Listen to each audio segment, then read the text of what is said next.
Society desperately wants men to come back. Society is desperate right now. Society is desperately trying everything to get men to come back, but men are not budging.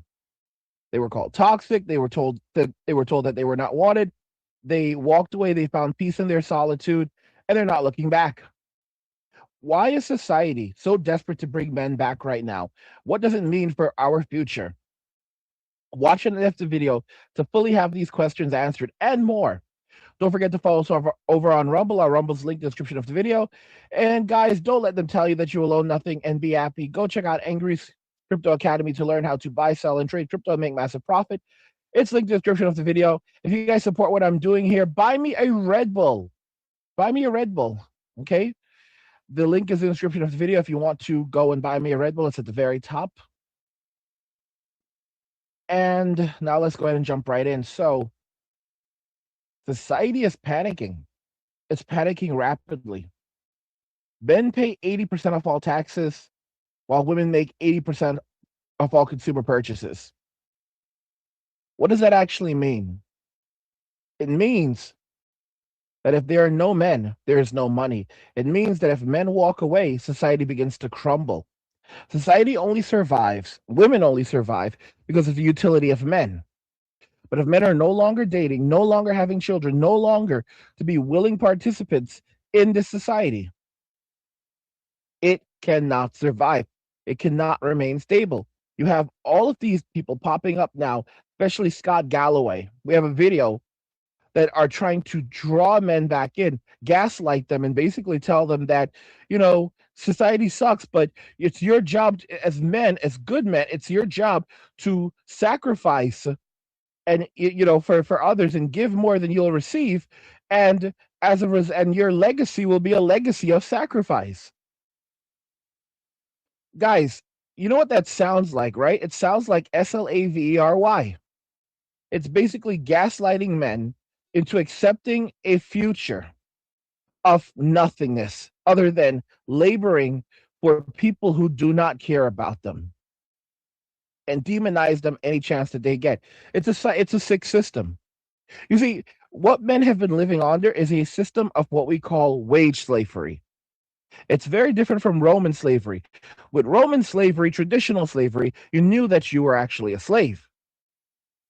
With wage slavery, you don't actually know that you're a slave. You don't actually know that you are basically being forced to participate in the system. They trick you. And many men have woken up and realized what's going on, and they've walked away. And here's the thing, the system collapses without men willing to participate. It cannot stand, because a man who is not fighting for love of family or love of country, the only thing that he will fight for then is his peace. And they're well aware of what's going on, because every day they come with other things like, well, what can we do to get them back? Maybe we can take away video games from them. Maybe we can take away entertainment from them. Maybe we could, they've tried everything. They've tried inserting DEI for the last couple of decades into all of our media and content that shows men as buffoons, women as powerful victims, and it didn't work. If anything, it only pushed men further to the manosphere, further to the red pill, and ultimately the black pill. And now they're seeing the breakdown of society. And there's nothing they can really do about it other than continuing trying to gaslight men and boys. And it's not effective. The best you will end up with, the situation you'll end up with, are hostages with smiles. Basically, they're forced to be there. They're forced to, boys, they're forced to go to these school assemblies. They're forced to listen to this messaging. They're forced to participate in activities that they don't want to participate in. Or else, because it's like, you'll basically be punished if you don't. You'll be shamed if you don't. So, and somehow the people who are doing this, they seem to think that this is success. All they're doing is leading to a reality where these young men will now have more resentment, secret mass resentment than ever. And that's only going to push them further even further. You know, they go after and demonize guys like Andrew and Tristan. But here's the thing: Andrew and Tristan are not calling for anything radical in society. They just have they have opinions that society does not like, but they're not trying to destroy anything. But when you basically demonize men and boys endlessly and you basically turn them into hostages with smiles, where it's either they obey or else they will do just enough to survive and no more, while looking for the exit and trying their best to go deeper into isolation. That's where things are headed. Not a good reality. And there's really no recourse for them. None whatsoever.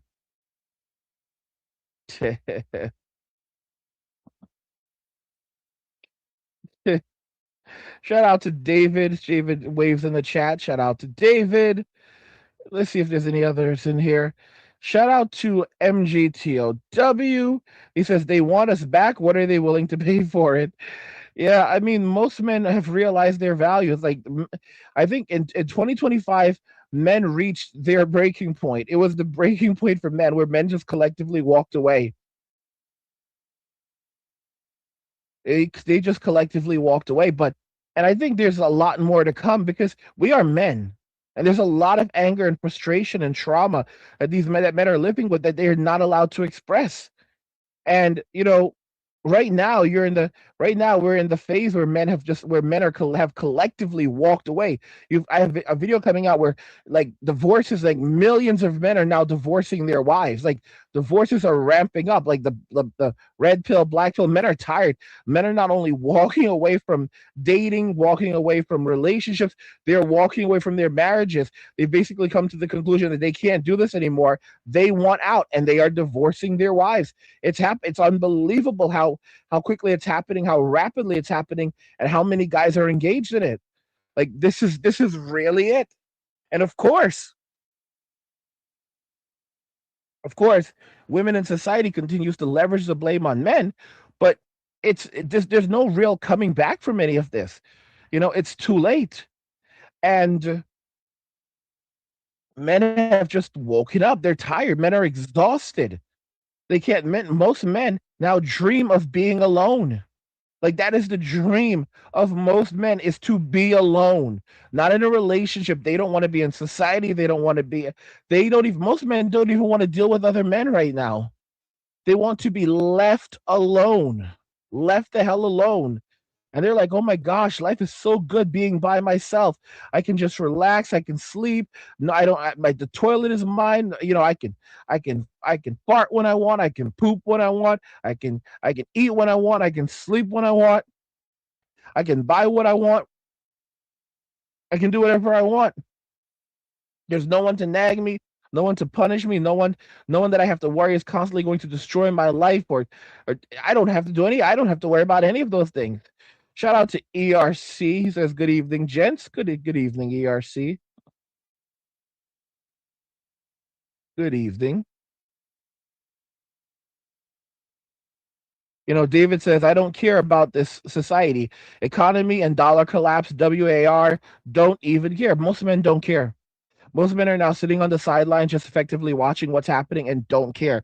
The saying that some men just want to watch the world burn. That is so damn true.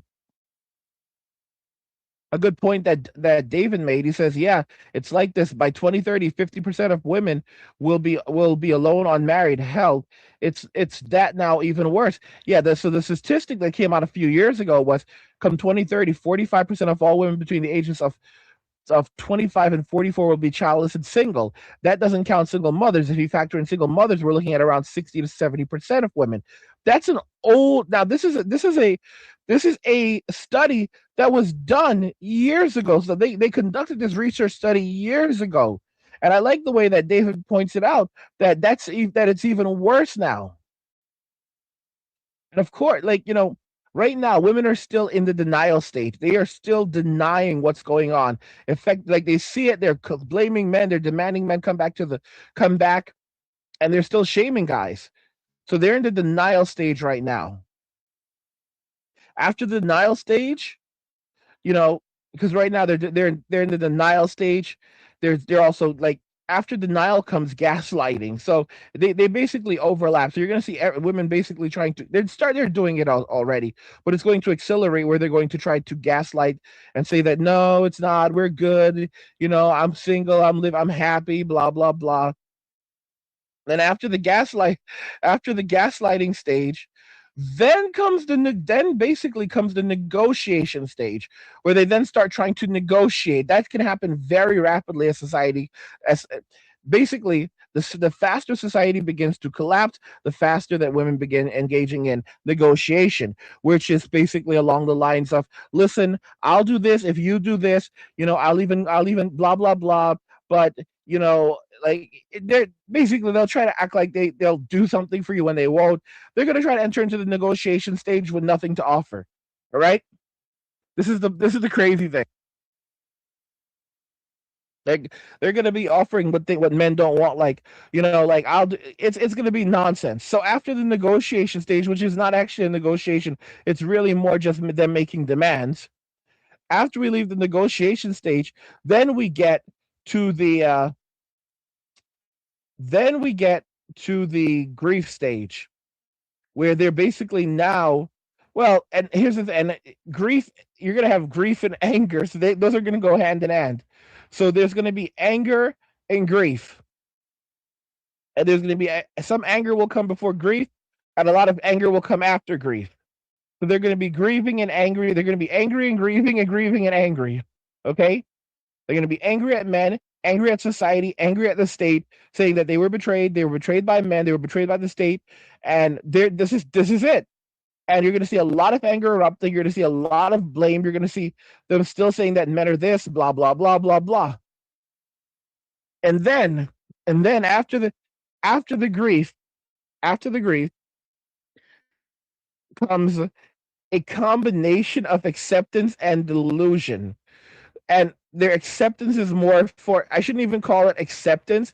Let's just call it resentment and delusion, because they're not going to want to accept what's happening. So it'll be a combination of resentment and delusion.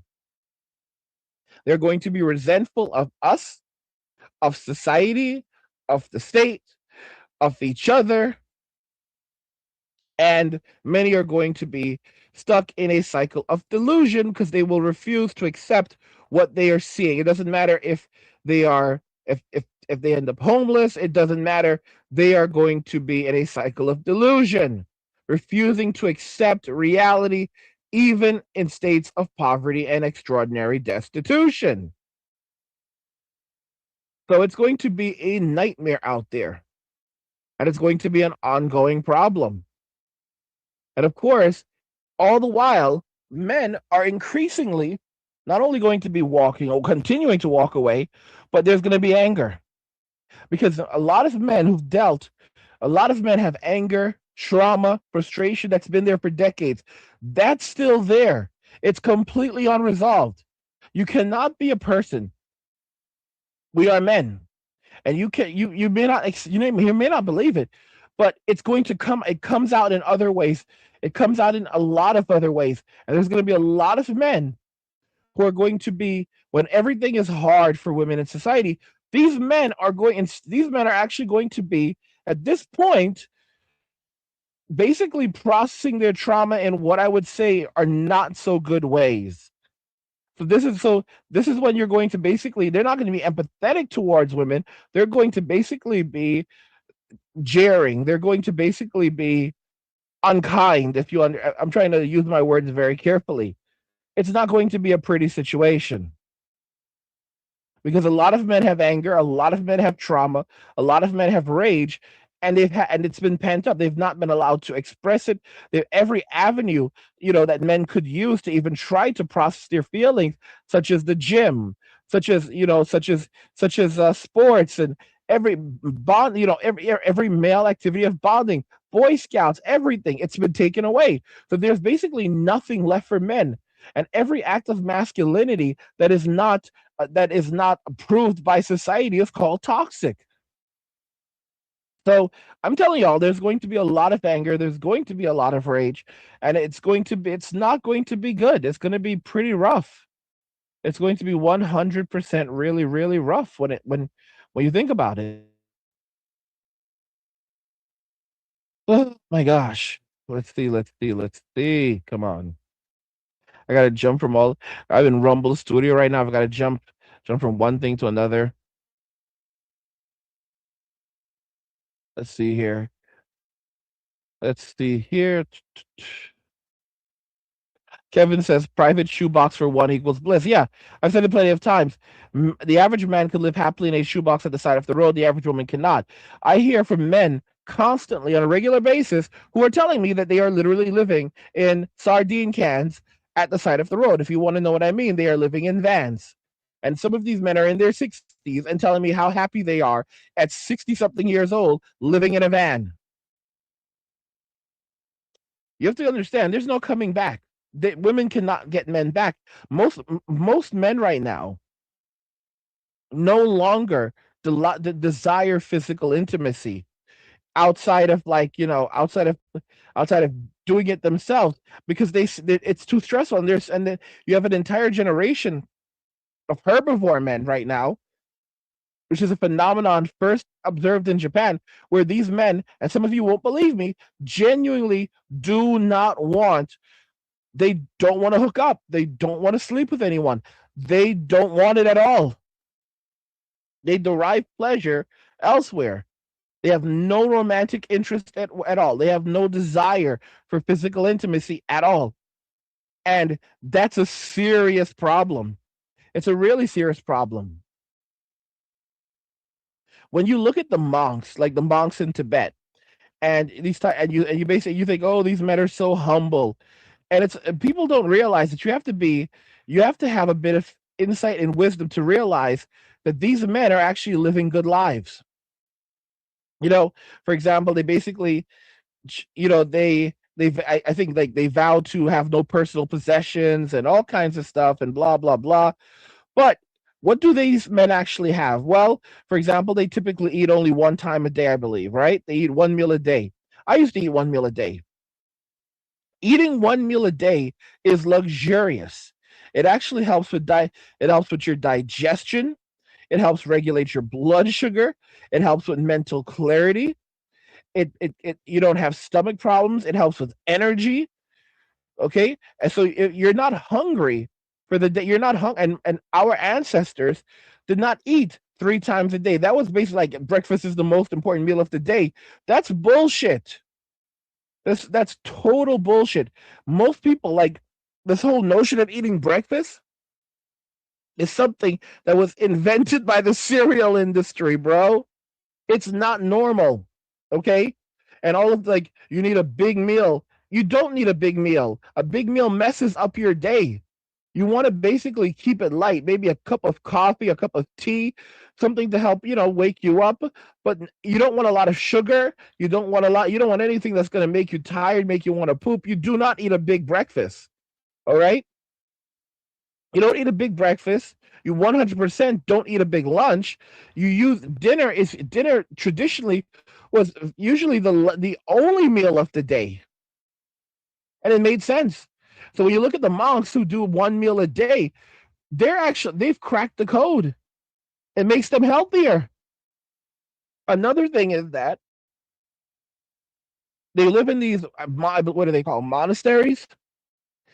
They basically meditate, and meditation is not actually about suppressing one's urges.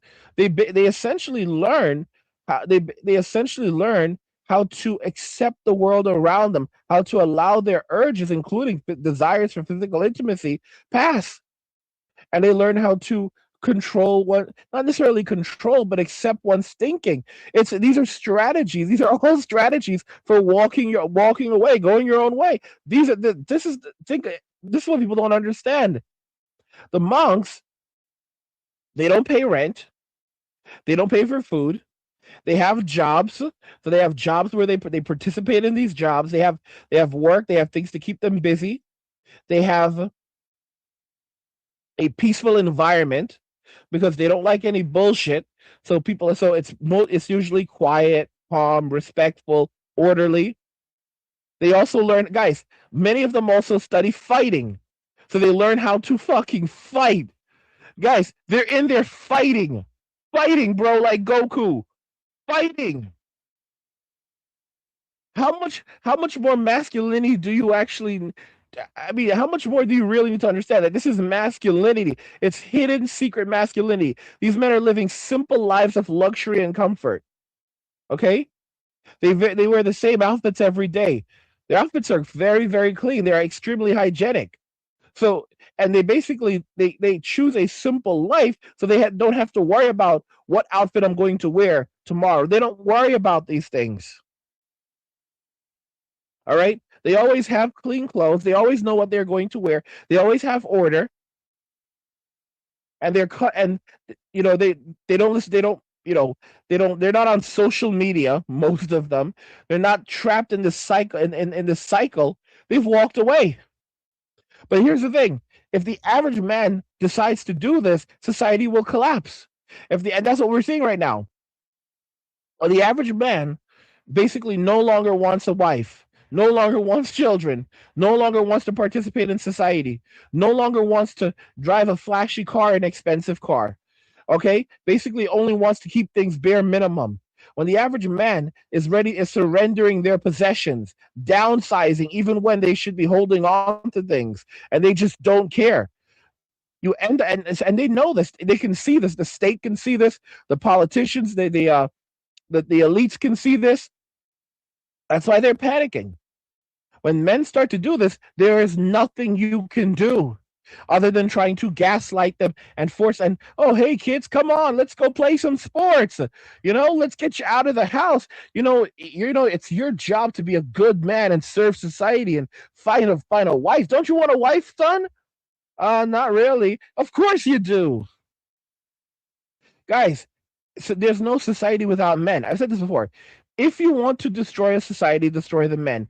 If you want to destroy the men, use the women to destroy the men. And if you want to destroy the women, let the women destroy themselves. All right? And that's exactly what has played out now. It's a sad and unfortunate reality, but it's a reality that we are witnessing. Okay? We are on that rapid, hard decline. And all of this aligns with the fall of the Roman Empire. We saw all of these things happening before the Roman Empire fell.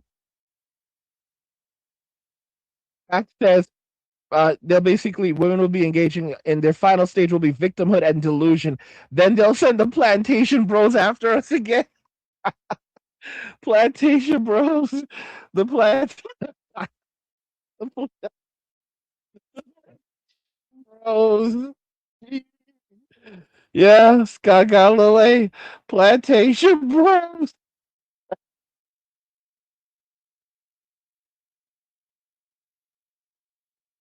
Jesus Christ. It is so funny. That's so fucking funny. This is another important thing that Mark said. Can't unsee female nature. That's the thing. Men have gone black pill. Men have seen female nature. You can't unsee it. You can't unsee all of the things that women have done, and you cannot unsee their nature. You can. It's pattern recognition. So you can no longer create desire when a man cannot have desire for something that he is afraid of. Think about the logistics. If he is afraid of it, if he basically sees it as an obstacle, as a liability, as a point of pain and suffering, his desire and something that does not like him and would potentially remove him from this realm of existence, something that despises him, he will not have desire. His desire will dissipate, and he will stop wanting to reproduce. He will stop wanting to be in a relationship. He will stop wanting to participate. He will only desire his peace. Says, yeah, amen. This is why this is not getting fixed anytime soon. It can't. And the thing is, women are going to start saying things like God could fix anything. They're going to double down into that delusion, bro. Oh, God could fix anything, and you can't tell me anything because there's nothing that the power of the Lord Jesus Christ can't do. and you're going to have the pastor in there going on with the same, basically continuing the same gaslighting and nonsense, and it's just going to be endless blaming men, blaming men, blaming men, and the more men avoid relationships with society, the more they're going to blame them. No accountability, no personal responsibility for any of it, and there's no way of actually fixing this. Men are too jaded, men are too aware, men are too awakened. Men cannot unsee these things, they cannot unexperience these things. It's just not going to happen. You cannot return to the matrix. You cannot unsee female nature. You cannot get rid of the knowledge. Okay, there's so many of us who chose to be sims anyway, and we got burned. There's a reason why, because I said it, we were all one simps. But a lot of these men, I'm seeing the comments are saying, you know, I'm tired of suffering. Like I was a simp, but I'm tired of suffering. A lot of these dudes are still simps. They're saying things like, "Oh, I love women, but I'm tired of suffering. So I'd rather stay home, play video games, and save money." That's literally it. So they're still simps, but they can't. But they're tired of suffering. They're exhausted of the suffering. All right. Basically, even if they're still simps mentally, physically their bodies have learned a hard lesson. Their bodies are tired. They're tired. It's basically, it's you learn a lesson through pain. Like basically, they've learned through pain. They've had enough pain. Their bodies can't take it anymore. Won't take it anymore. All right. So they've basically learned, like, yeah, I'm gonna stay away. I'm not messing around. There's the whole saying, fuck around, find out. They fucked around, they found out multiple times, and they don't want to find out anymore. They don't want to find out anymore. Yeah. You can't, no matter what you do, you're not going to eliminate pattern recognition. If men do not have pattern recognition, they are no longer men. All right. They're just robots, they're just machines that cannot discern anything rationally. It's the truth. Women don't comprehend what they've done and the consequences that all of this is now leading to. They basically, because they figure that everything will just go back to normal hunky dory. They can always go back to the kitchen and become housewives. It doesn't work like that. David says, I didn't know you're on Rumble. I have to sign up. Yeah, I'm on Rumble. I am on Rumble. I mean, like many of you remember a couple of months ago, not even a couple, like 6 months ago, 7 months ago, I was on Rumble very actively, dropping content, like streaming every day for you guys, I think, on Rumble. And then I got sick and I was also burnt out from it. Like Rumble is trying to get me back in their creator program because I let myself drop out of it, and Rumble's like, "Hey, what's up, man? You're good. Like you like they removed like all the other requirements to reapply. They're like, oh, before you needed like 30 hours, you needed like 30 streaming hours to get into their creator program. Now they've dropped it down to 1 hour. For them to go from 30 hours of streaming a month to 1 hour basically shows, like, it shows that something very bad had to have happened. Either they're not just showing it to me, they changed their policy. So they had to have realized, like, the bar was too high and a lot of people just gave up and walked away. So it was too stressful, and it just didn't feel like it was worth it for me over on Rumble with their creator program, unless they make major changes to it where they're not demanding that you stream, like, you have to basically have this many chatters and interactions, this many people have to comment on, like 20 people, 20 different people have to comment on your videos every month for you to remain in their program. It doesn't matter how many people view, but you have to have 20 unique commentators. 20, they call them chatters. And it's not just, and then on top of that, you have to have like 30 hours every month, and 5 of those hours have to come from Rumble Premium. So you have to put out premium content to drive people to their premium. You also have to read a certain number of ads every month. So there's these ad campaigns that we can read, and you have to read the ads you have to read a certain number of ads and put them on the screen. It's like, bro, you're doing it's basically free sponsorships for pennies, nickels, and dimes. So it's like, I look at the program, I'm like, yeah, miss me with that. Miss me with that. You know, I made some money from it. I made a little money from it, but it's like, it's just not worth it just doesn't feel worth it for me. The amount of investment that I have to put into it is substantially more than YouTube. So yeah, if they change something, maybe I'll go back. Until then, probably not.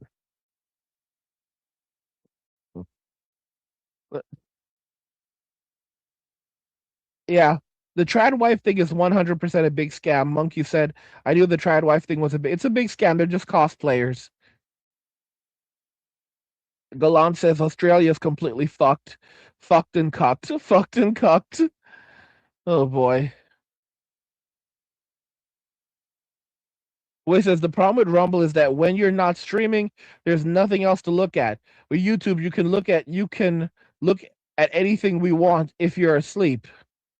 I mean, and you guys, I'm still working hard. If you guys notice, I'm still releasing all of my content over on Rumble. I have someone who I pay every month. I pay them every month, and they basically make sure that Rumble is always up to date, that the videos are always being moved over to Rumble. And like sometimes I put exclusive videos over on Rumble. I'll be real, it's not like a lot, but I do put some exclusive things over there every so often. And but I've been very, very good when it comes to Rumble, even though no one seems to care. I've been very, very good at keeping Rumble up to date and updated. I kind of keep it as kind of like hedging my bets, in case something happens on YouTube. But the problem with Rumble is, like you said, it's kind of a platform for streamers. And it's like, it feels like the other content does not matter. Like I put up so much other content over there and it just does not get the interactions, the views. It just doesn't get them over on Rumble. And you guys were like, come on. And, Rumble was great being able to, it felt like I could express myself a lot more, say the things I wanted to more. But right now I'm just like, fuck this shit. I'm exhausted. So it's like, going into like full blown crazy angry mode is like, it's nice, but I don't really have I don't really have the time or the energy. Uh, let's see here.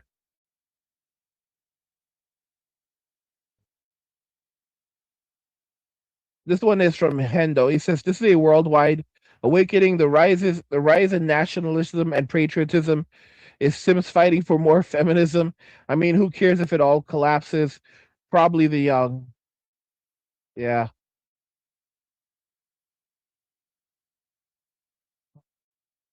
Oh, Colorado says, yeah, you upload constantly. Damn, I see like four MA 4 M a day. I upload constantly on YouTube. I do 5 a day. I do 5 a day right now on YouTube, and then the person who works for me, she uploads them, like she's supposed to like do it regularly, make sure that they're up to date every week.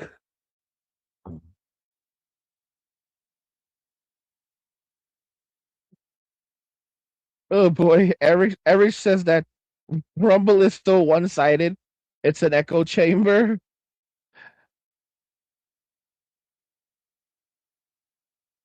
Gallant says YouTube just deletes all your comments. I prefer Rumble if more people used it. Yeah. I mean, like I mean, like a few months ago, I was like, I can have like 100 people watching. Now I have like 14 watching on Rumble. It's like, uh, why even? Why even? Uh, I don't know. Let's check out this video from Manosphere Highlights Daily, because it kind of illustrates what's going on with society right now. And they're basically the the what do you call these guys, the slave catchers are out. The plantation bros are out. They're out here. They're coming for us. Watching us on YouTube, you'll notice that we have more men than usual in our audience. That's because we invited them here. Let's talk about the term toxic masculinity. Yeah. Now, you say that this elicits all sorts of reactions, and you call that phrase the emperor of all oxymorons. Hold the line. Hold the freaking line. Welcome to Manosphere Highlights Daily, where we call out effeminist foolishness, expose women's hypocrisy, dismantle double standards, and stand up for men. Whenever mainstream media suddenly decides to care about men, you already know something's off. And today, Oprah is back doing what Oprah has always done, packaging the same old narrative under a shiny new headline of concern. But before we even start, notice this. Comments turned off. The one place where real men could speak. The one space for pushback. The one area of accountability. disabled. Why? Because this isn't a conversation, it's a broadcast, a sermon. They brought on Scott Galloway because the statistics about male loneliness, dropout rates, and social collapse are now too big to hide. They don't actually care. They don't care about male loneliness. This has been going on forever. They don't care about male loneliness. They've never cared. Don't forget that like 10 years ago we had the Sexodus talking about men walking away from society, men not getting like we had all of this, and they didn't care at all because when they were making money and they were taking. And this is not about compassion. What Oprah is doing here, it's about control. But the fact is that without men grinding, working, and striving for relationships, and paying taxes, society cannot survive. Without men working on the infrastructure, this whole thing about AI, a lot of you are crazy. Tell y'all, a lot of you are completely insane thinking that in 2 years AI is going to wipe out all of these jobs. AI is wiping out is wiping out office jobs.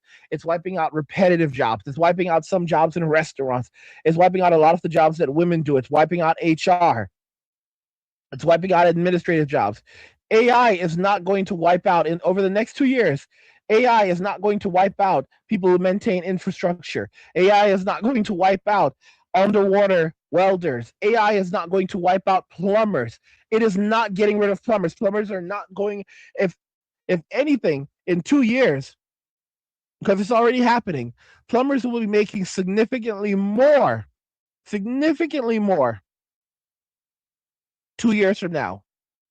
Because so many men are walking away from society, and then you have a lot of Gen Xers who are already starting to retire and wind down. So those skill sets are disappearing. You'll have fewer plumbers, fewer electricians, fewer HVAC technicians. Okay? Significantly fewer machinists. A lot of these skills are going away.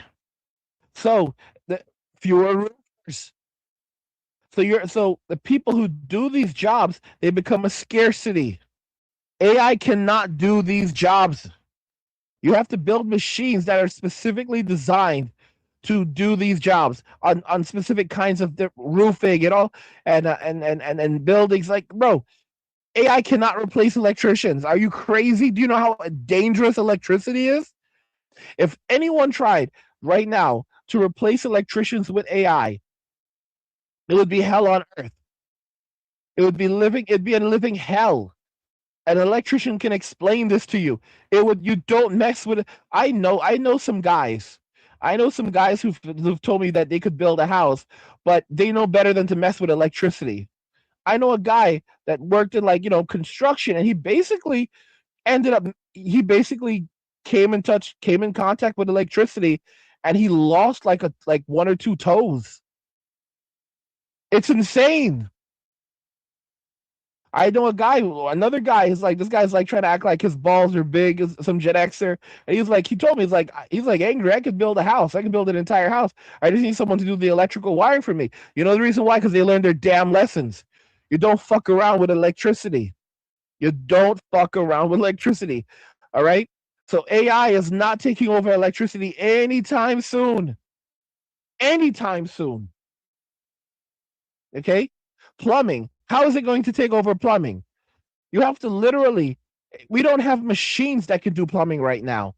And if AI is used in plumbing, it will be plumbers using AI. It won't be the typical average person using AI. Maybe some guys using AI. Okay, some men using AI who are not formal plumbers but do repairs themselves. But AI will not replace people. It will not replace. It's not going to replace these professionals anytime soon. Not even I'll be real with you. Not even in the next 50 years, because of the way that houses are built and designed, and this notion that we're going to have these machines that are going to walk around and they're going to do everything for us. They're going to carry us and cook for us and clean for us, bro. These are basically like big toys from the 90s. They're kind of like toys. They're kind of like toys. I think a lot of people are going to be really disappointed when they purchase these things. Like Elon's like, oh, I'm going to make these things affordable, like $20,000. Bro, they're going to be like $50 to $100K.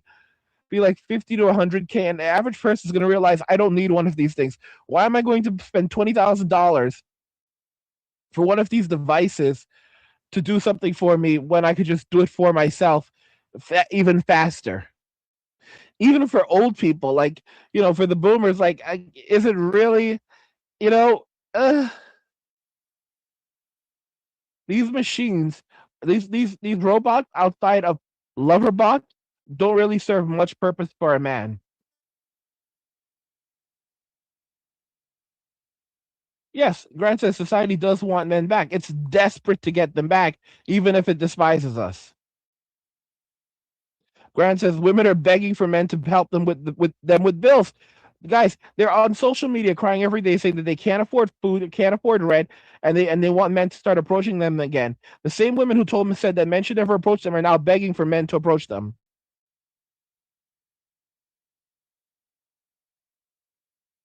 That's literally the reality. Literally the reality. First society gaslit us, and now society is begging for us to come back. It shamed us, and now it's saying, please come back. We didn't mean it like that.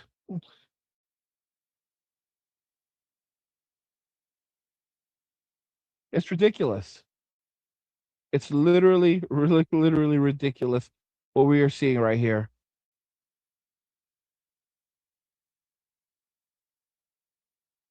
MK Fitness says, never going back to America. He was right. He said he told everyone to get out while they still could. And he was right. You see everything going to hell right now. It's not looking pretty. It's not looking pretty at all. It's bad. Everything is going to hell. Everything is going to shit. Oh my gosh. Grant says it's amazing. Oh my gosh. You believe that a lot of mothers are also the ones who are sounding the alarms on what's going on with young men. But here's the trick. They didn't bring him to fix the system. They brought him to protect it, because Scott delivers the only message mainstream media allows. Men are failing, so men must do better. What can men do leaving here? Be better. Not the system is broken. Schools failed boys. Dating economics are rigged. Masculinity was attacked for decades. Just men try harder. Men be better. So today, we're doing the job the comment section cannot. Let's break it down. Now it's time for us to get into this and do what we gotta do. Because we men, ain't we? We men, ain't we?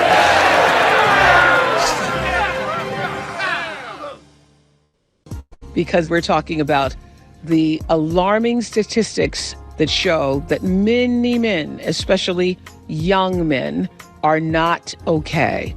And actually, in what some people believe is a dire crisis. Exactly, Oprah. Men were never your audience. Men were never your priority. And suddenly now, during a historic male mental health collapse, you care? The foolishness. I want to just hear from some of you here. So what's on your mind? What's your reaction to all of the headlines? You all have been seeing the headlines yourselves. And how is that impacting or reflecting on your lives? Of course, this is happening across all mainstream platforms. Because when a crisis gets this big, you don't solve it. You control the narrative first. And that's where Max enters. So, Max, what do you want to say? First off, thank you both so much. I think this is such an important conversation. I'm 23, I'm a senior at NYU, and I think I'm speaking for all of my friends when I say that we feel lonely. Young men, anger is really the only societally acceptable emotion that we can express. We're confused, and we kind of need a voice in this wilderness, and you are that, and that's why this conversation is so important. And right here, You are that voice. Oprah is the voice. Oprah is the voice for men who feel alone and demoralized and needing guidance. Oprah Winfrey, the champion of feminism for 40 years. This is where you see the setup. Oprah opens with Max for a reason. Young, soft-spoken, emotional, non-threatening, the perfect representative of what mainstream media wants men to sound like. Because if you start the conversation with a man who's direct, critical, calling out the system, it breaks the narrative. So instead, they lead with a voice that positions men as lost, confused, and in need of guidance. Specifically, You cannot have weak men and men who are also willing to sacrifice. This is the thing that they don't understand. It's strong men are the men who are willing to make sacrifices, including the ultimate sacrifice. Think about it carefully. Weak men are the men who run and hide while expecting strong men and even women to protect them. Guidance that fits Oprah's worldview. This isn't an accident. This is how you pre-frame an audience. Not by letting men with real grievances speak, but by selecting the safest version of male struggle. We feel lonely. You know, young men, anger is really the only societally acceptable emotion that we can express. We're confused. We're lonely. We're confused. Please help us. It disarms the issue and steers the conversation right back into the politically correct lane Scott Galloway is about to drive down. So, wow. Thank you. Can I just ask you this, Yeah. Max? Do your friends say that to each other, or how is that expressed? This is something that we text each other late at night. You know, this is not something we talk about out in the open.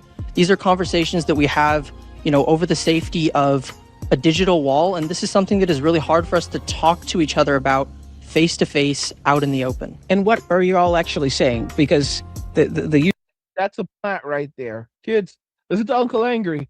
That's a plant. That's what a plant looks like. use of the word lonely, I mean, I've never heard, young Yeah. men say, I am lonely. So The foolishness.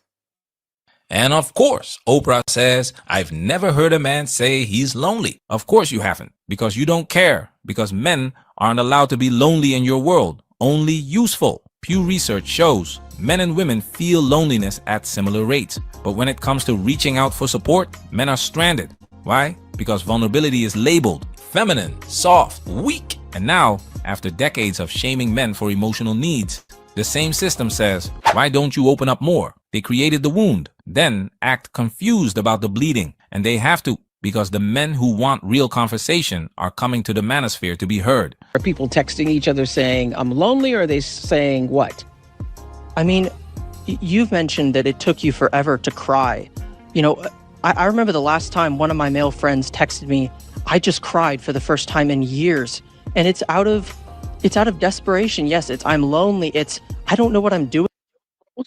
Guys, how many men text other men and say, I just cried. I just cried for the first time in years. How many guys don't do that?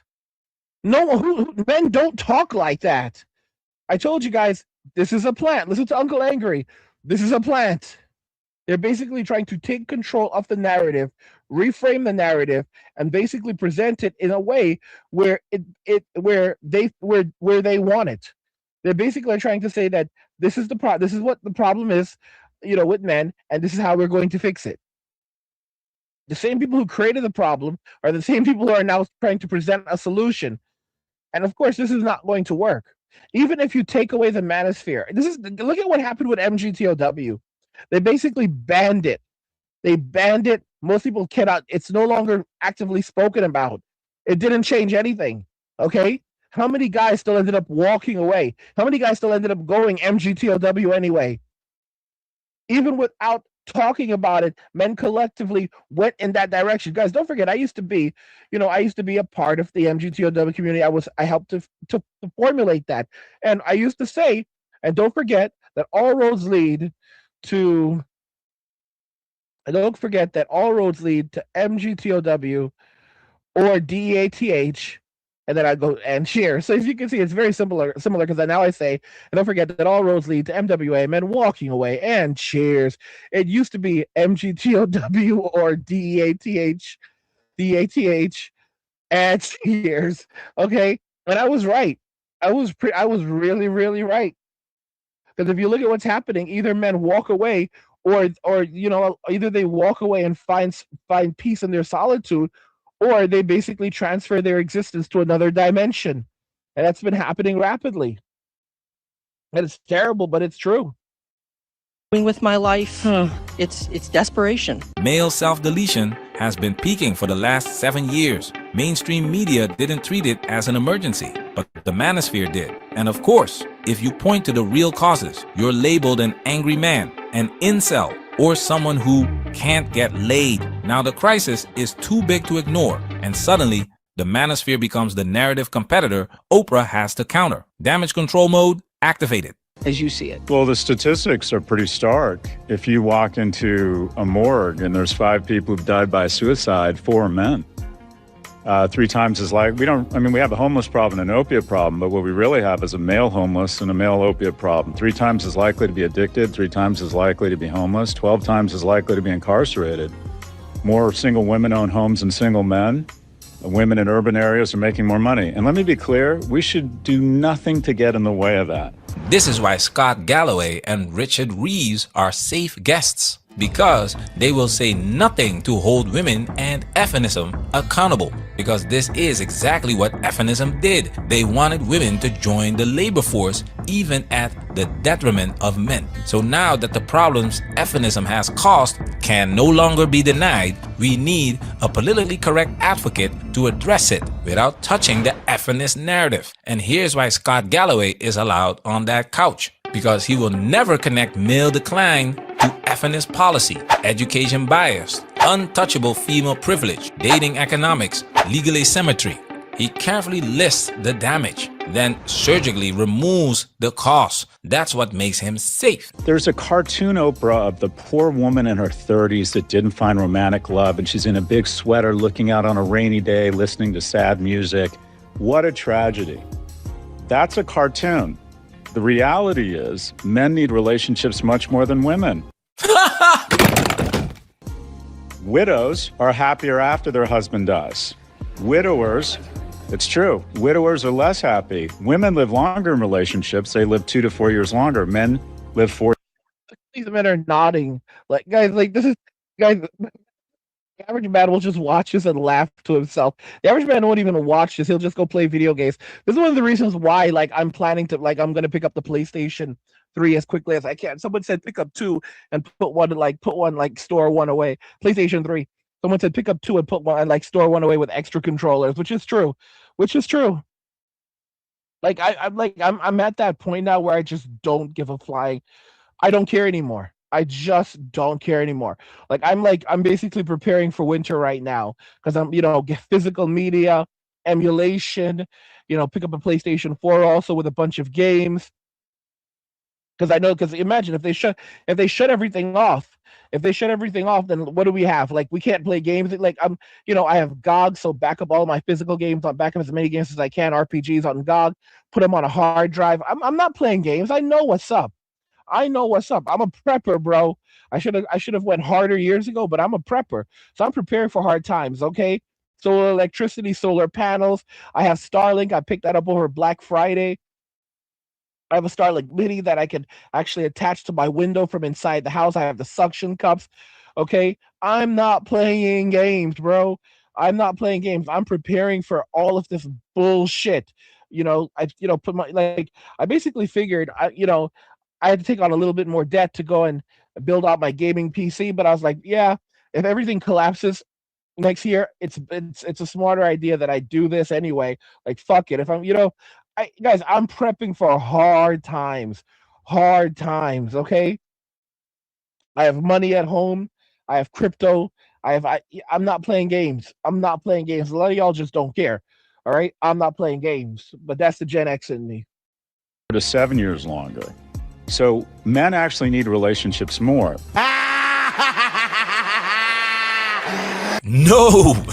Men do not need relationships more than women do. But society keeps feeding men that message because he's actually lying. Studies have actually found, recent studies have found that single men, never married men actually live longer.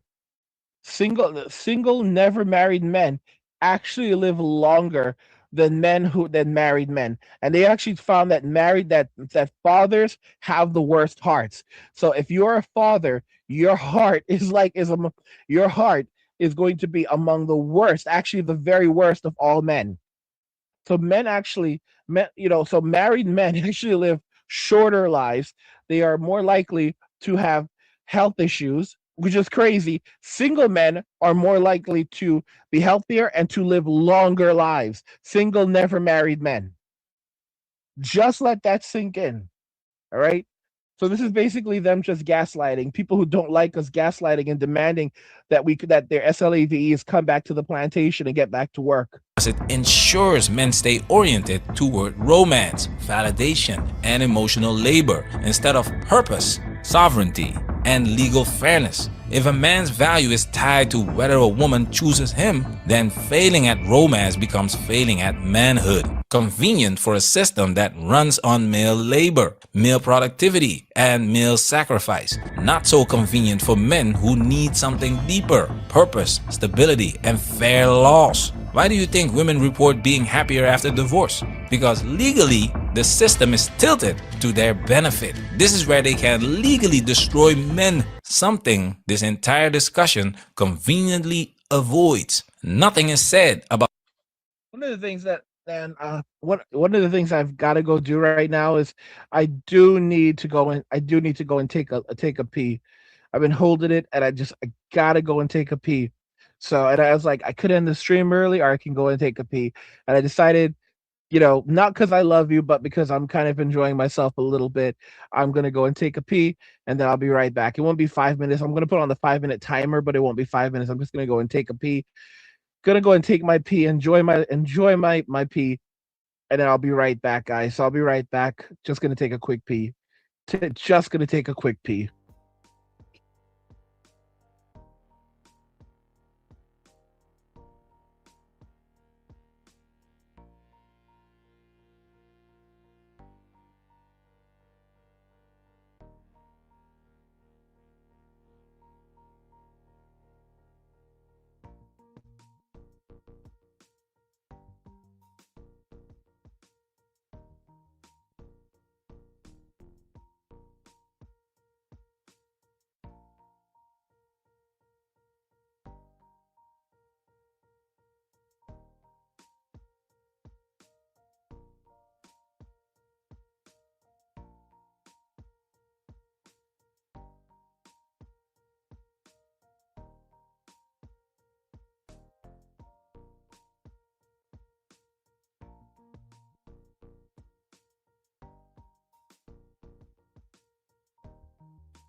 I mean, that was an okay pee. It wasn't like a spectacular pee, but it was an okay pee.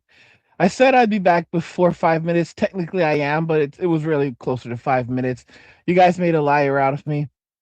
That's me dodging accountability like a woman. You know what? I made the decision. I'm going to take accountability. All right, because I'm better. I'm better than that. All right, I said 5 minutes. My bad. I'm gonna take accountability. Oh gosh, oh gosh, oh gosh. Life, eh? Life is something else. The unfair laws. A boy, when he loses a male role model, at that moment is more likely to be incarcerated than graduate from college. What it ends up is that while boys are physically stronger, they're emotionally and mentally much weaker. And what we need, quite frankly, is we need more men to step up and fill the void. There are 3 times as many women applying to be big sisters in New York as there are men applying to be big brothers. So we have an obligation to get involved in a young man's life, right? And it's just to summarize here, if we want better men. Men and boys are emotionally weaker than women and girls. Yeah. We have to be better men. And here it is again, the default chorus. Men need to step up, but there's no mention of why men stepped back. Men didn't decide overnight to stop mentoring boys. What happened? What happened to fathers being in the home? What happened to male coaches being trusted? What happened to male teachers not being treated like a walk-in liability? What happened to spaces where boys could be boys without being pathologized? What they're trying to do is shift the blame back onto men. They blame men for everything. They're the ones who pushed men out of society. And in many ways, they're not genuinely trying to get men to come back into these spaces.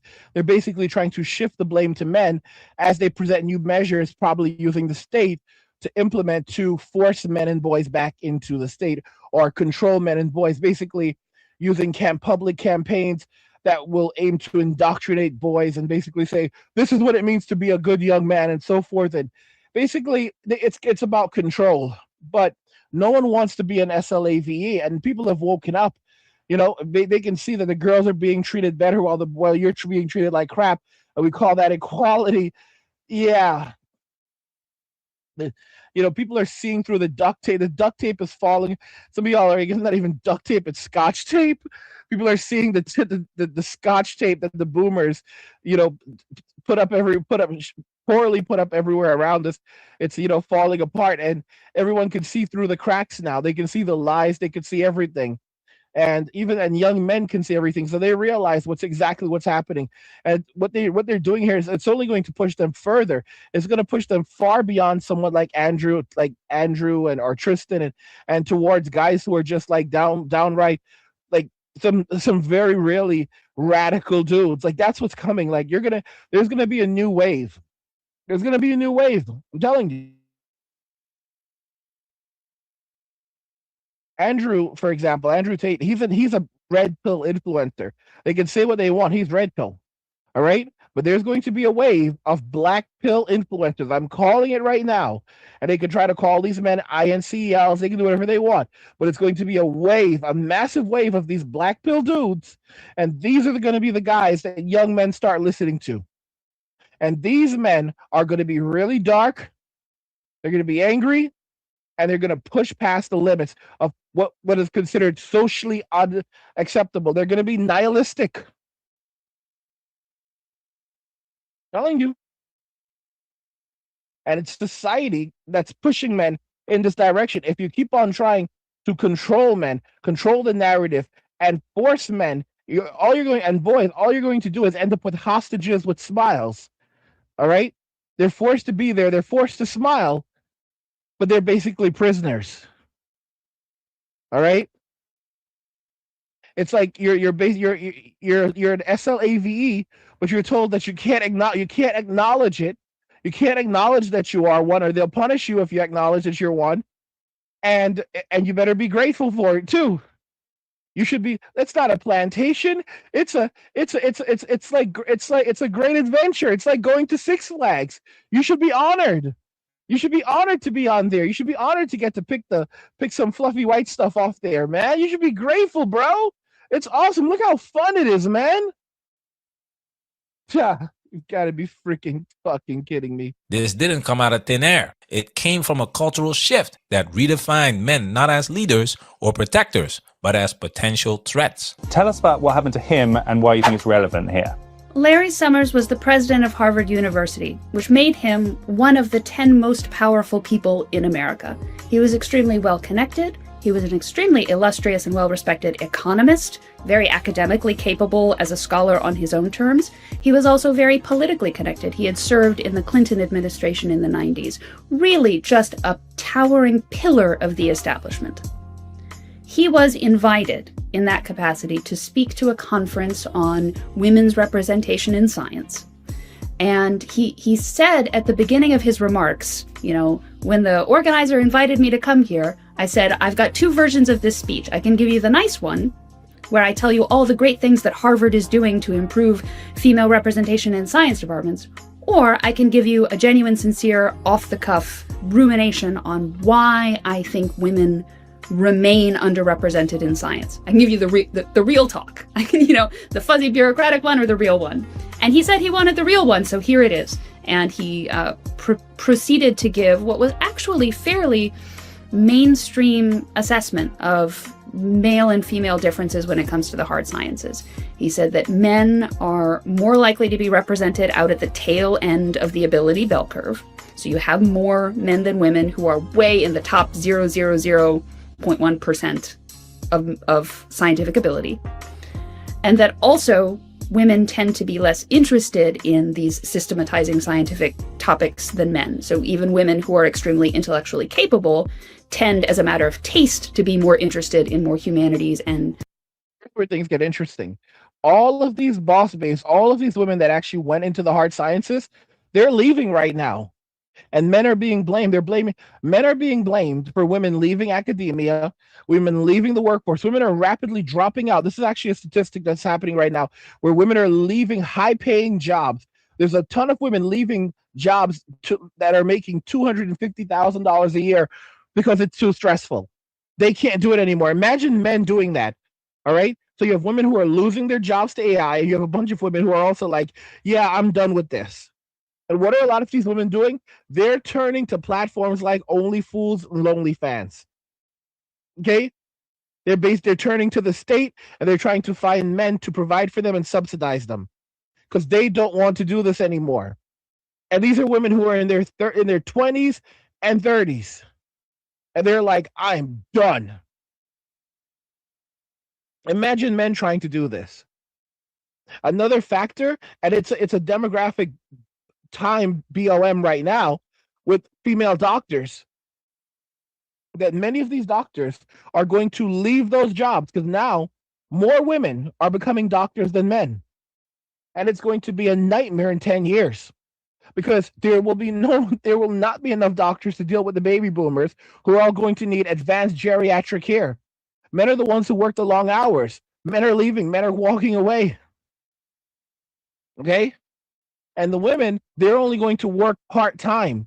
What does that do? It means that the cost of care increases substantially. The boomers right now, many of them need their children to take care of them. Next year, the first generation of the boomers who were born in 1946 will turn 80 years old. Okay? I mean, I look at my own parents. Both of my own parents have already dealt with CAN, CER.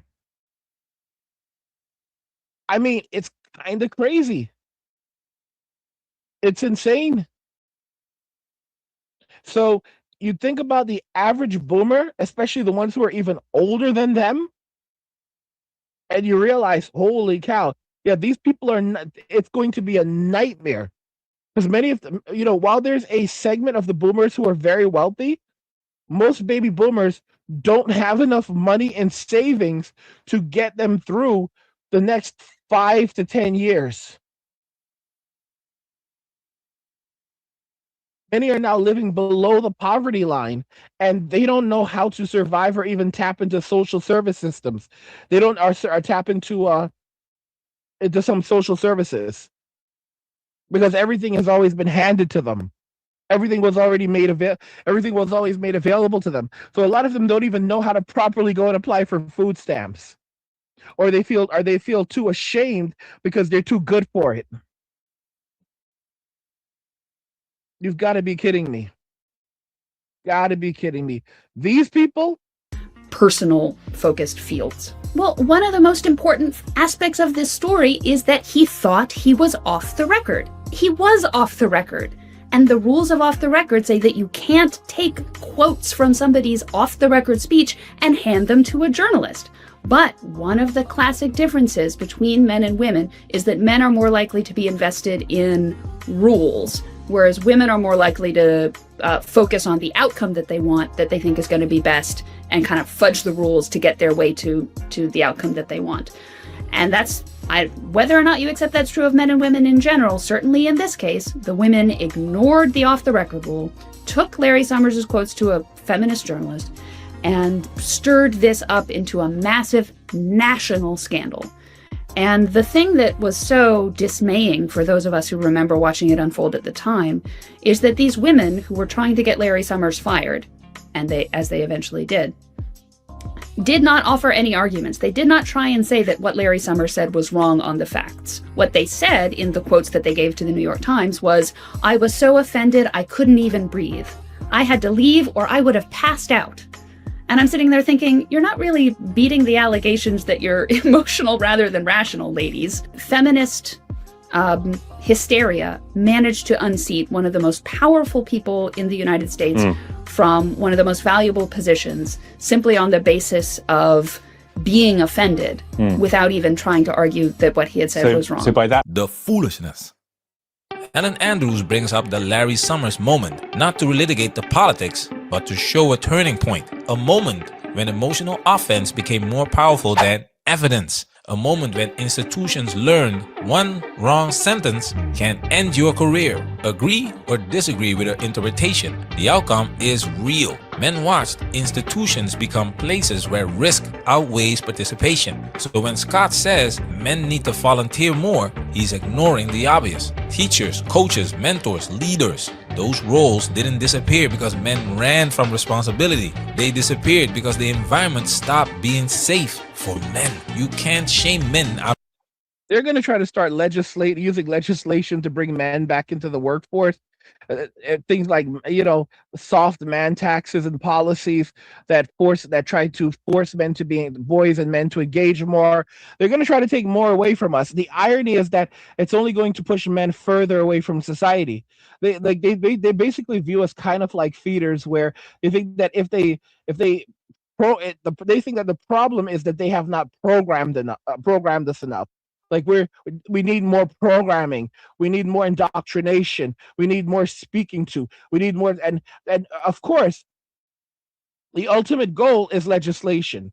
The ultimate goal is some form of legislation that expands control over men and boys. That's really, and while funneling money into the pockets of these individuals, it's all about control. And we already know where this leads, because when the Roman Empire was collapsing, one of the Caesars, he stood up and he said, one of the emperors, Caesars, I don't remember which one, he stood up and said that unmarried men are worse than all the criminals in the Roman Empire. Unmarried men, because these men had walked away. And as the Roman Empire began to collapse, this is after no-fault divorces became normalized, and you had women leaving their husbands to run off with gladiators and refusing to raise their children. Men basically began walking away from society. They refused to marry, they refused to date, they refused to have relationships. The emperor said that these men were worse than all of the criminals in the Roman Empire.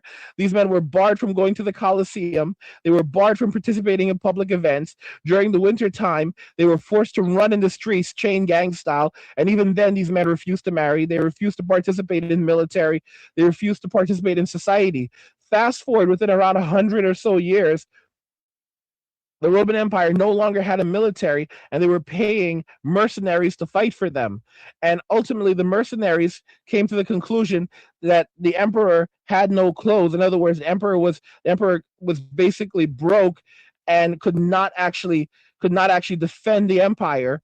And they basically pillaged the empire and plunged us into 1,000 years of darkness, which became which became known as the Dark Ages. And when and basically think of the Dark Ages kind of very much like human beings living in living in caves again and eating squirrel meat. It was a nightmare, and that there were actually two parts of the Roman Empire. There was like the east and the west. So only the largest part collapsed, while another part survived for like 1,000 years.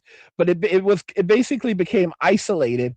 And in this part of the empire, women never gained all of these rights and so forth, and their empire actually survived. When the Roman Empire collapsed, the largest portion of the Roman Empire collapsed, it took down most of Europe with it, and women who had held in significant positions in the Roman Empire, basically their status was terrible. They had to basically work alongside men in the fields, and they had to do male labor to survive. But their status was not the same as men. It was a horrible time for women. They lost everything, and one of the reasons why the Roman Empire collapsed was because they were complete. It was because they had become completely dependent. They had become completely dependent on SLEVE labor. So basically, which is what they've done with men. Men are basically they turned men into wage slaves, and men are done. And if you become dependent upon this type of labor, eventually it runs out. And there were also laws put into place which stated that, because they had SLAVs who were doctors and teachers and educators, and they basically had people who were enslaved running the entire empire. They were doing all of the work in the entire empire, because male citizens had given up. Basically, it was kind of like their form of AI. That's exactly what it was.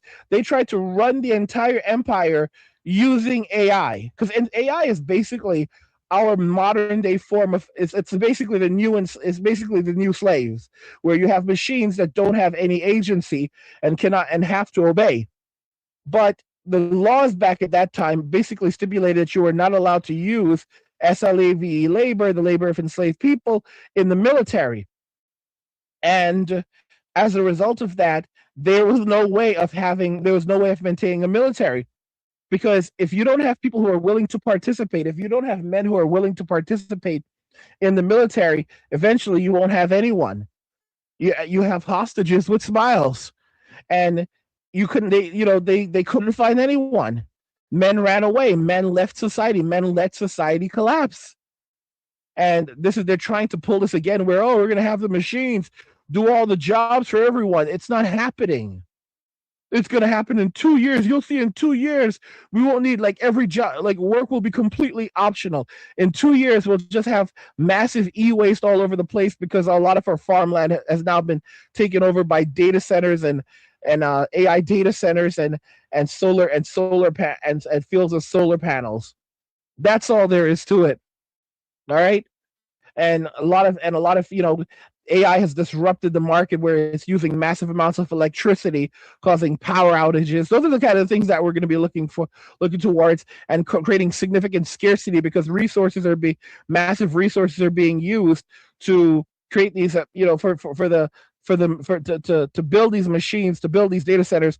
So, consumer goods, RAM, GPUs, all of this stuff is now a major scarcity. So everything is going up in cost, including food. And guys, I went out today, and I was shocked. I went to the pharmacy, and I was in the pharmacy, and I was looking at something. I looked at the price of candy, and I was like, holy fuck. It was like $4 for they had it's a king size Kit Kat, $4 for that. And it wasn't just this Kit Kat, it was $4 for a bag of M&Ms, normal sized M&Ms, the same M&Ms that I bought for 50 cents when I was back in the late 90s, early 2000s. They're now going for almost almost $4 a bag. And I'm looking at this thinking to myself, what the fuck is this? Yeah, it's a pharmacy, but this is just completely abnormal. Everything costs way more now. This is completely insane. The value of money is nothing at all. It's coming down to nothing at all. And it's no wonder. And modern women don't actually like us. Modern women do not like us. You can see it in the video. Like I showed you a video earlier where they basically just went around and they like asked, like, like this guy right here, would you go on a date with this guy? Would you do you like this guy? Do you like this guy? And this woman's like, no, I don't like, I basically don't like any of them. Everyone to rate their own looks on a scale of 1 to 10. You can't pick 7. I'd say 10. Let's do Bumble. Starting with you. You have 20 swipes. You gonna say yes or no? No. No. No. No. No. No. I love dogs though, but no. Is he married? That's crazy. No. Can we go back and put no again? No. We'll say. No. No. No. No. No. No. No. No. No. Okay, that's fair. No. No. Wait, give her 10 more. I'm just curious. Wait. 10 more. Keep going. Okay. Yeah. No. No. It's because she hasn't seen a brother yet. No, it's not even that. No. We've seen some Hispanic guys. He's no. No? No. Bro. He was like Kobe. None of those guys, you don't think any of them were attractive? No. 0 for. Notice what someone said. They go, it's because she hasn't seen a brother yet. So a black guy, and then they go to a black guy, and she's like, no, and they go, he looks like Kobe. Like, bro, at this point, most women don't like most men. She says she thinks that she's a 10, all right, and she doesn't like most men, like basically rejecting every man, and then they complain that men won't talk to them anymore. Bro, it's over. Like, that's why I said the relationship can never be repaired. These people don't even like us. They don't even like us. They just want our attention, our time, our money, but they don't want us. And the resentment and disdain for us is so significant that there's no way of having a relationship. You can't have healthy relationships with them. They don't like you. The only way that men can actually have a healthy relationship with a woman is to go overseas to a place where women were still raised to be wives and mothers and find someone over there. And even then, you still have to be careful because female nature is universal. But at this point in Western society, it's completely over. It's just not going to happen. Even women who are able to find a relationship in America, they're not going to be able to stay in relationships. And men are pissed off right now. Men are rapidly getting married. It's done in America, Australia, Germany, Western society. Right now, France, there's a report that just came out. I was watching the video earlier, some of it where I think it started it's what's happening in France right now is this is the first time ever where more people are passing away than children are being born. So France is now shrinking. It is now shrinking. They are below replacement levels, and now there are more people passing away than babies being born. Like, it's over. It's completely over. Oh my gosh. The only way to change and repair, you can't repair the relationship, is one, you're going to have, it would take place far into the future where you'd have to have national identity, patriotism, like come back and be really emphasized in society. Young people would actually have to see a future again. People like Gen Z, millennials are done. Gen Z is done. Gen Alpha is done because Gen Alpha is going to grow up during a period of extreme hardship, extreme political and social unrest. They're going to grow up in this just like Gen Z did, even worse. They're going to grow up in extreme scarcity, and so they're going to be even more disillusioned than Gen Z. You can only hope that maybe something could be different for Gen Beta, but I'm not really counting on it either. Like, it's going to take multiple generations if anything is going to change, where multiple generations from now, like I'm talking around 40 to 50 years from now, like probably not in our lifetime, where a generation would come along and finally, things have changed so much in society that this generation they didn't grow up with the feminism and all of these and the radicalism and all of the political stuff and the culture has changed so much, shifted so much, that there's a major emphasis on relationships and marriage and traditional values and cultural identity and love and kindness and respecting gender roles. It would have to be so significant that this generation would grow up with these values and ideals, and other generations would not do anything to get in their way.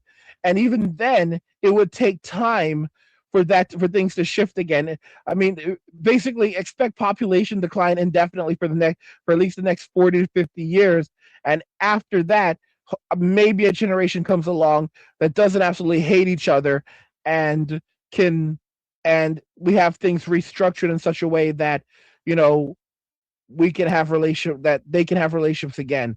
But for right now, like, we're cooked for the next 40 to 50 years.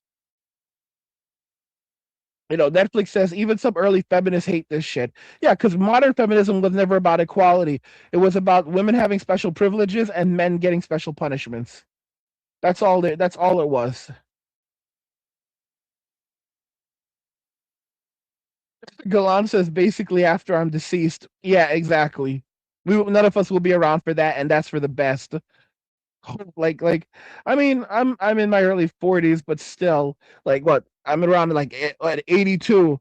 Oh, looky, things are changing. Like, what? I don't give a shit. I did my job. Netflix says, have you ever read the Joanna Russ sci-fi story, Angry Guy? I don't think so. Don't think I've ever read that. Maybe that's something I should check out.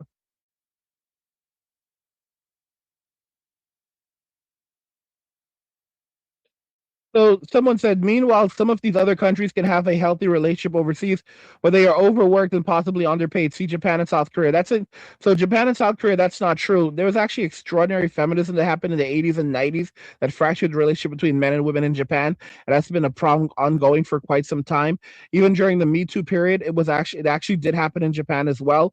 It's just that they have a very polite society, but they're not actually polite. They're not kind. It's all bullshit. It's fake. But yeah, I've had lots of Japanese friends.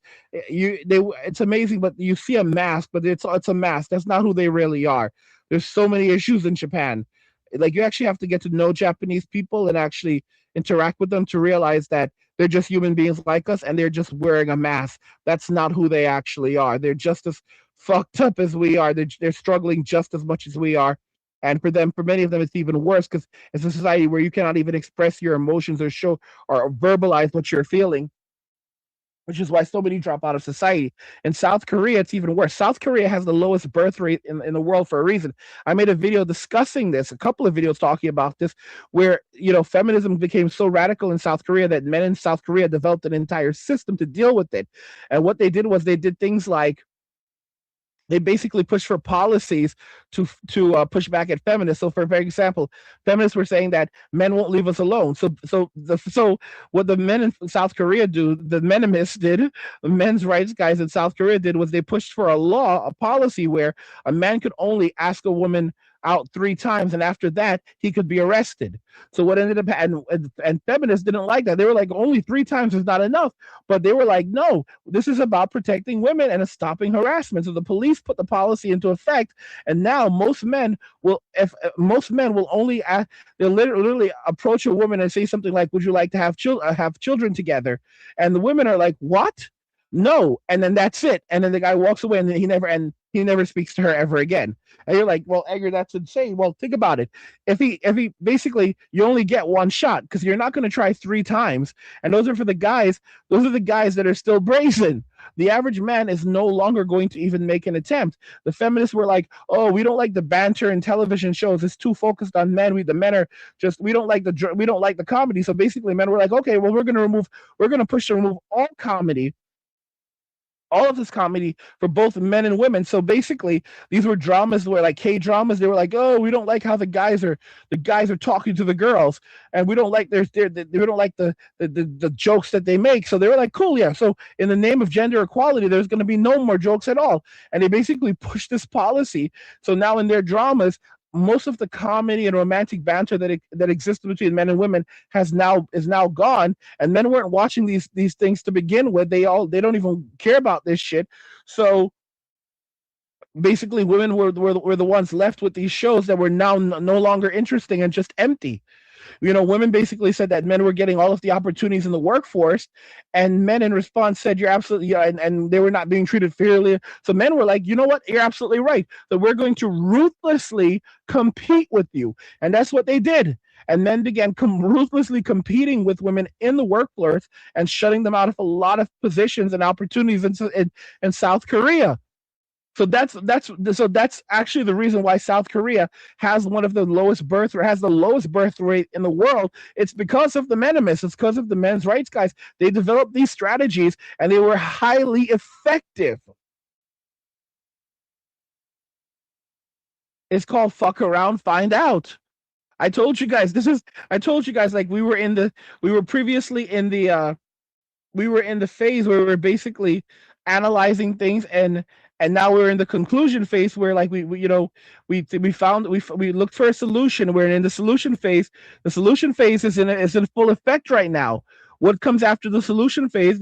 After the solution phase, it's basically men focusing on other shit, and that's what men are doing right now. Men have walked away from relationships, and now they're focusing on finding themselves again, finding purpose, and enjoying their peace and solitude, finding peace and solitude.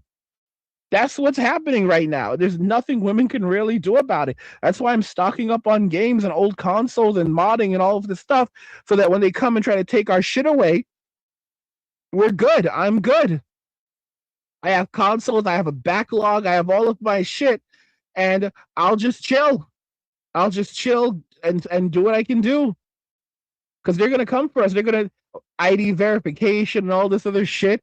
Oh, it's a privilege being able to. Or have you interacted with have you asked a girl on a date today? No? Well, then no video games for you.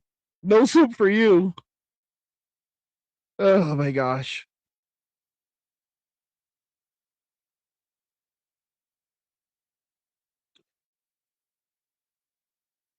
Let me see here.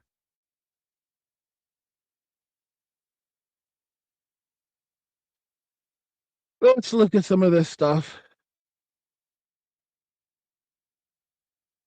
I'm going through your comments.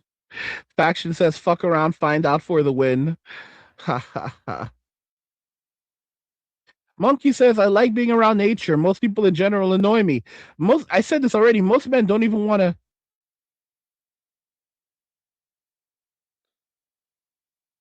Most men don't even want to deal with other men right now. Like, that's the thing that women don't even realize. Most men don't want to deal. Like, it's not just men avoiding women. Most men don't want to deal with other men. They don't want the stress.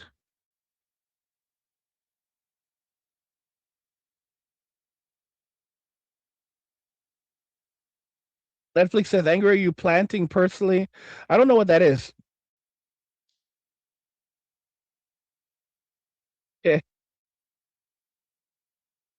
Let me see here.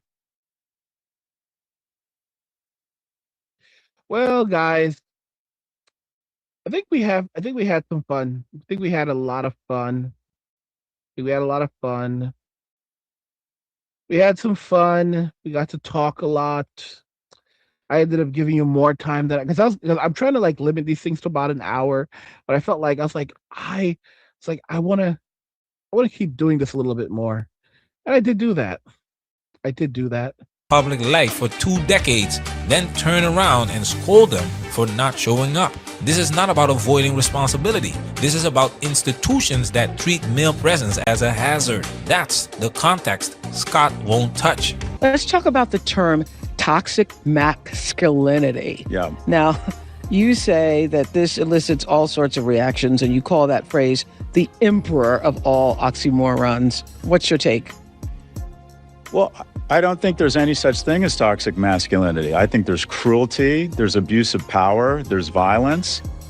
But masculinity is supposed to get in the way of those things. Women need to cross the street when they see men because they feel safer, right?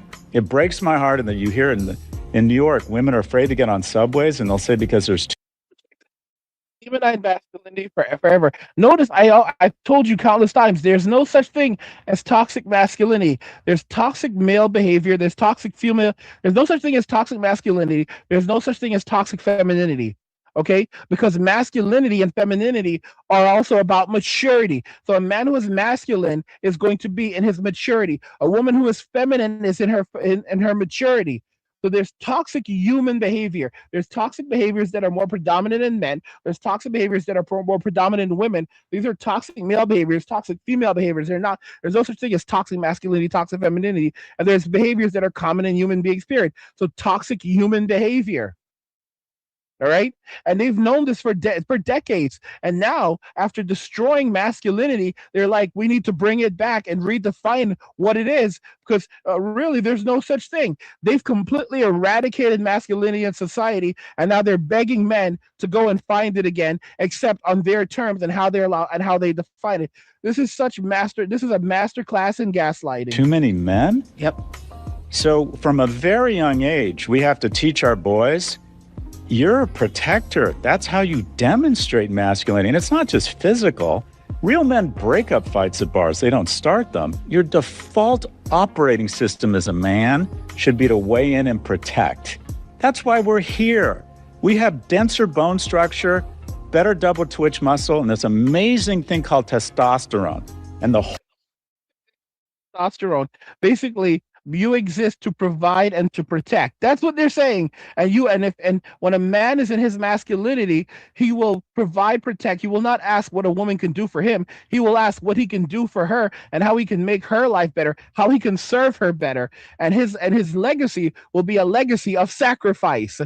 Guys, that sounds downright demonic. Jesus gave his life so that we don't have to sacrifice anymore. And what are they doing? They're demanding that we sacrifice ourselves for people and something that doesn't even like us. This is one of the reasons why you look at Christianity and they talk about forgiveness. You must forgive. You must forgive. Guys, they're trying to get you to forgive your slave master so that you will not go forgive those who have wronged you.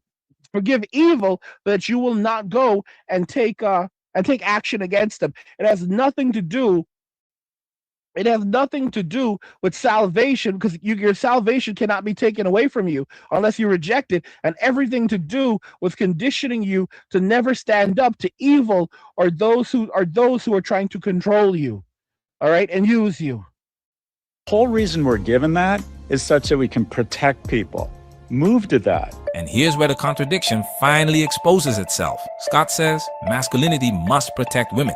Men must intervene. Men must make the world safe. But let me ask a real question. Since when was the world ever free of crime? Since when was it ever safe for anyone, man or woman, to move without risk? And here's the part nobody wants to touch. When men tried to practice prevention, don't walk alone at night. Be careful where you go. Cover yourself in dangerous areas. They were called controlling, toxic, oppressive. Women said, we will not be controlled. But when something happens, suddenly, where were the men? Where were you? He was that close to me. You cannot reject male authority, mock male guidance, criminalize male boundaries, and then demand male protection on command. That's not how protection works. Protection requires respect, rules, boundaries, authority, and those are the exact things modern culture stripped from men. They told men to open up, but only in ways that don't challenge the system. They told men to step up, but never asked why the ground keeps collapsing beneath their feet. They told men to earn more, while pretending the price of entry never changed. This wasn't about helping men. It was about reprogramming them to keep absorbing the cost of a broken deal. So here's the real message for the men watching. Don't let televised concern fool you into carrying a burden that was engineered, not earned. See the game, understand the setup, and most importantly, hold the line.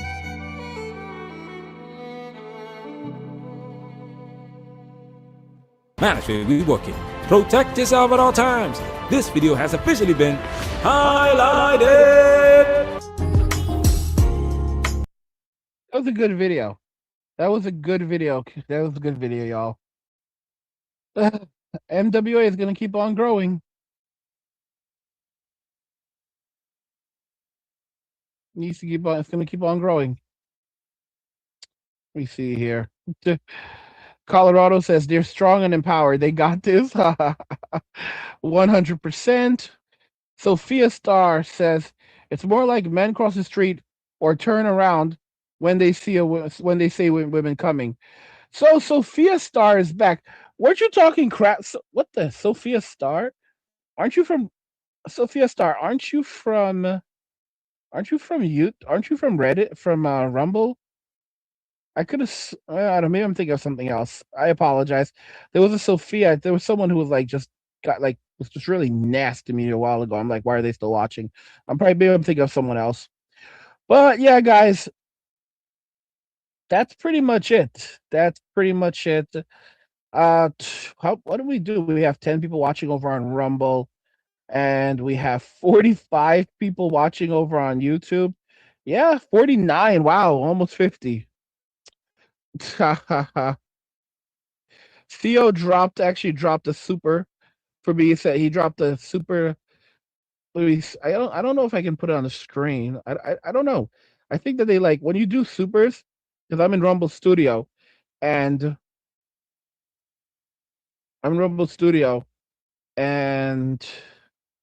yeah, they don't for some reason like they show the other messages, but when it comes down to like your like super chats, they're just not showing those. But you just dropped a thanks for the super CO84. He says bacon cheeseburgers for dinner. Wagyu dropped the super.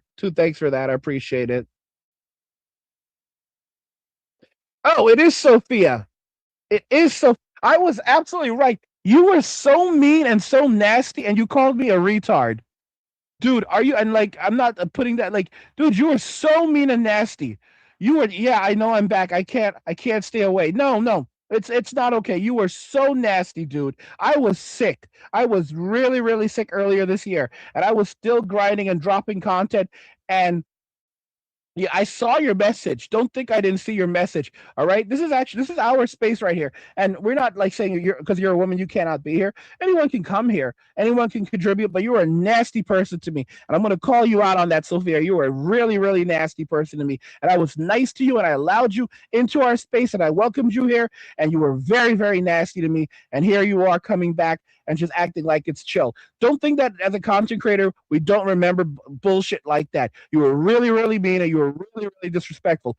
Don't think I didn't catch that shit. I saw everything, all right? Just calling it out, guys. That's how you do it. You call out bullshit, all right? And I'm not telling you have to leave. I'm just calling you out. I didn't call you. Yeah, sure. I saw it, dude. I literally saw it. All right. I now look at the gaslight. I didn't call you. Yeah, you did, dude. You called me. You were talking shit about me. All right. It was a minute ago. It was a minute ago, dude. Do you see the gaslighting? And then you act like you're one of us and like you care when you really don't. Like, dude, if you wanted to show that you were different, you could have apologized right now and taken accountability. And you literally just proved what men are talking about. You could have said, angry, I'm sorry. You could say, I take accountability. Nope, that's kryptonite. You immediately say, I didn't say that. Well, dude, you were really disrespectful to me. And you think that I didn't see it. I 100% saw it. 100% saw it, dude. 100% saw it. I'm calling you straight out for it. Because you cannot speak to people like that. I think that you're just going to get away with it. And I know exactly what I saw. All right? So I'm 100% calling you out for it.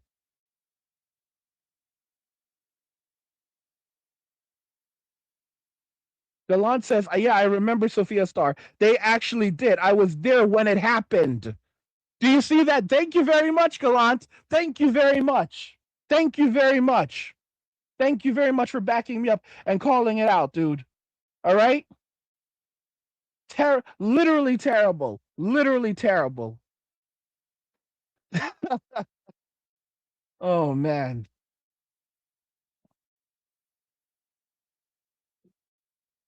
Colorado says, Angry doesn't miss it. She tries to slip back onto the wire. See? Yep, guys. Did you see how she just tried to slide right back in?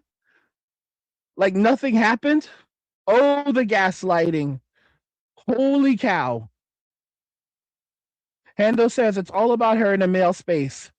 Wow. Wow, wow, wow. Netflix says, dude, even in the 80s, remember the rule. Women are never wrong. World's eyes. Yep.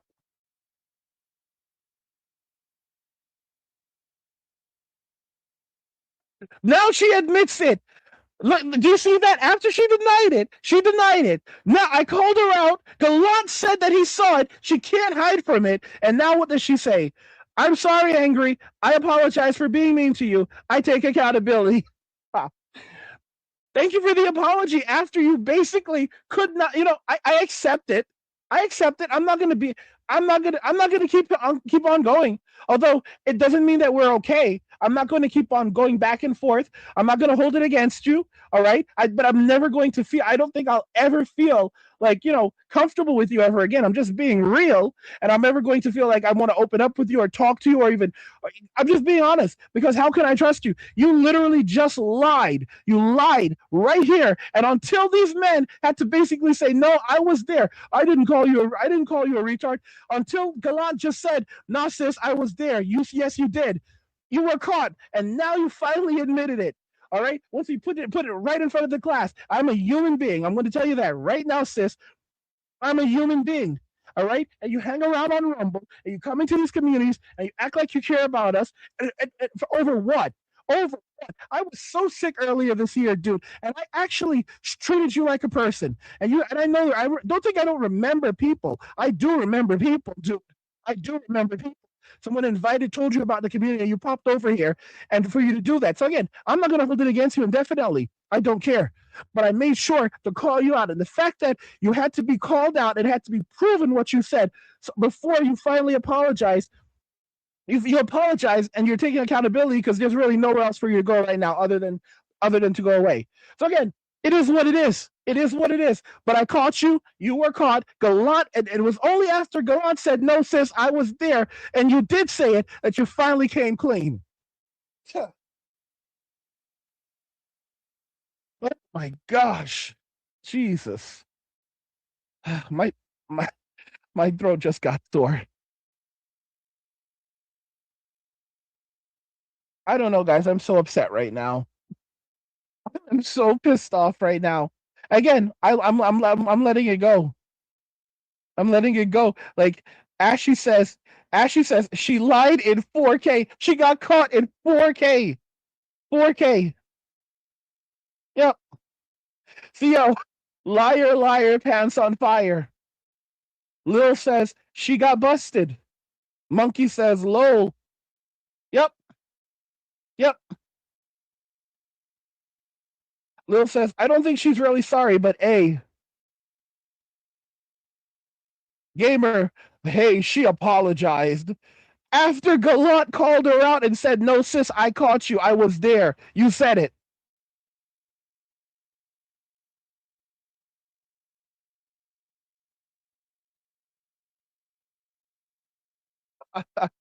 Theo says, what's that biblical passage about Jesus calling out the sheep and the goats at the end of time?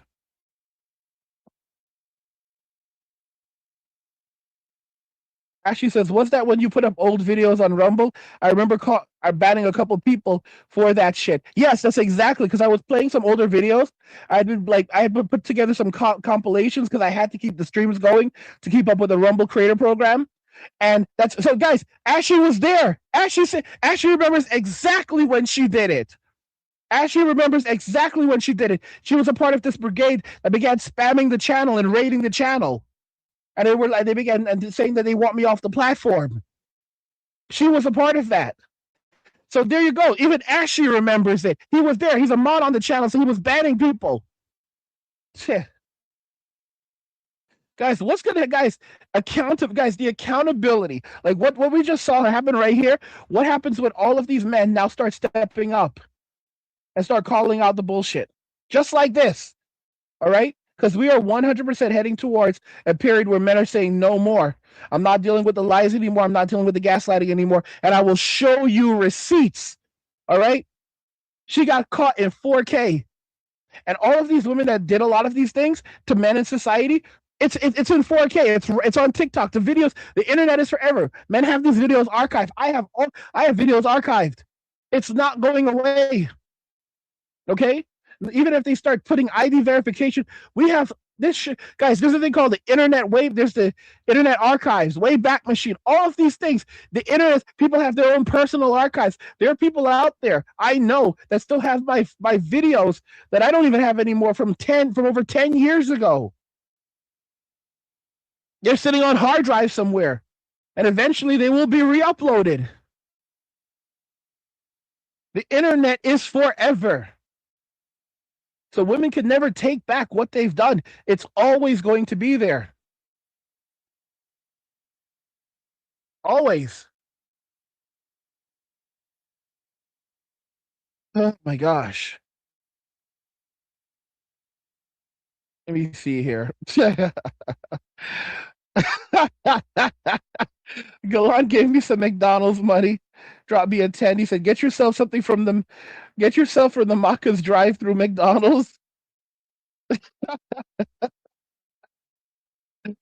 Oh gosh.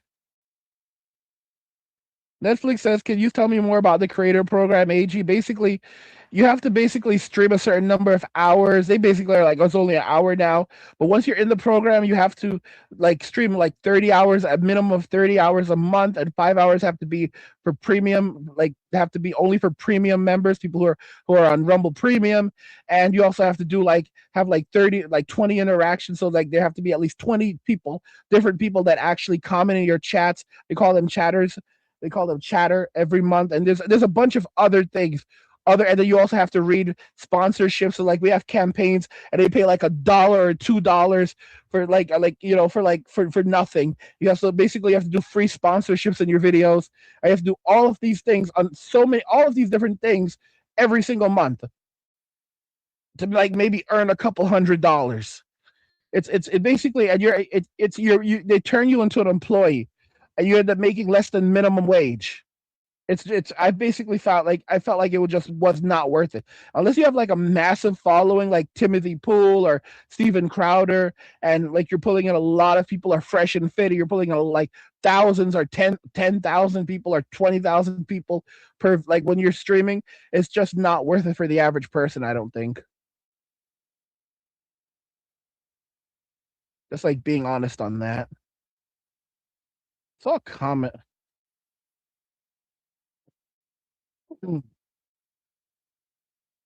Look at her look at her comment. And again, I'm not going to argue over it, but like look, how horrible is it? Like guys, look at what happens when you hold a woman accountable.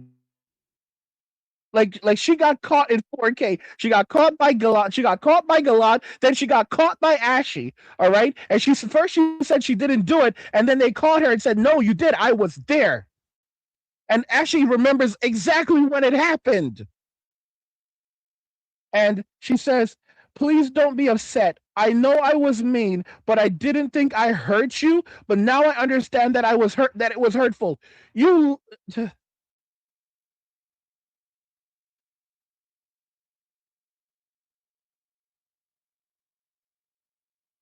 is a perfect example of what men go through.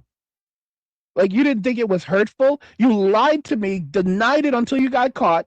And now you're surprised that it hurt me because I'm a human being? Like, what do you think? Like, did you just realize that was a person? Jesus Christ. Because men just take everything. And then you come back and act like it's literally nothing? Bro, we've banned dudes. Like, there used to be this guy. You guys remember we actually had an exit ceremony for him. I cannot remember this guy's name, but he was a Gen Zer and he was like kind of messing with the streams and he was just getting really disrespectful. And we had a freaking exit ceremony for him on Rumble. Exit ceremony. So let me make it clear, Sophia, we don't you're getting special treatment right now. Like, me still speaking to you, I would have just banned you or blocked you. And we're not saying anything rude to you. We just called you out on what you did. So you're getting special treatment. You are 100% getting special treatment right now. Okay?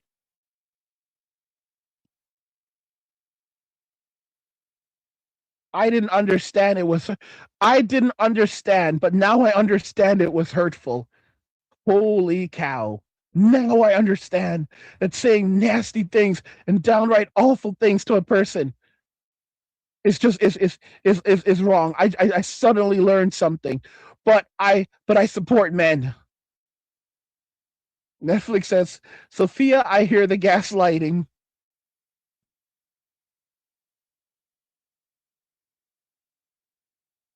Let me read. Let me keep going.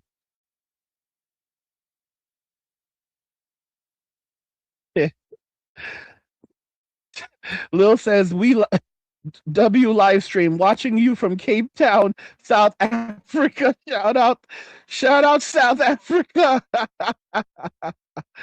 Oh man. Gallant says, dude, I just see some demonic entity trying to gain entry. I hear you on that. Lil says she's not really sorry because she denied doing what she did right off the bat. They think we're dumb. They think we are so dumb and we will always just turn the other cheek.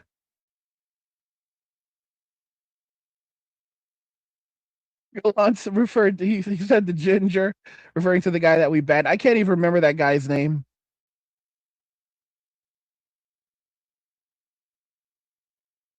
Gamer X says, angry dude, it's over, man. Relax.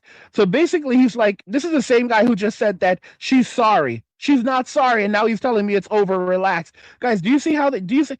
Guys, I told you the manosphere is filled with simps. It was Nikki. I actually says that it was Nikki, little Nikki.